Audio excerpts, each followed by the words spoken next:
বালি পাচারের ঘটনায় জড়িত থাকার অভিযোগে এক ব্যক্তিকে গ্রেপ্তার করে আরামবাগ মহকুমা আদালতে পেশ করল খানাকুল থানার পুলিশ। ঘটনা প্রসঙ্গে জানা যায়, গতকাল অর্থাৎ বৃহস্পতিবার খানাকুলের বালিপুর সংলগ্ন এলাকায় মুন্ডেশ্বরী নদী থেকে বেআইনিভাবে বালি পাচার হচ্ছিল বলে জানা যায়।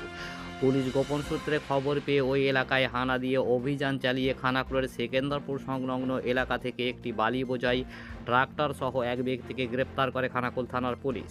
পুলিশি সূত্রে জানা যায়, গতকাল অর্থাৎ বৃহস্পতিবার রাতে মুন্ডেশ্বরী নদী থেকে বেআইনিভাবে বালি পাচারের সময় আনুমানিক প্রায় 100 সিএফটি বালি বোঝাই গাড়ি সহ ওই ব্যক্তিকে হাতে নাতে পাকড়াও করে পুলিশ।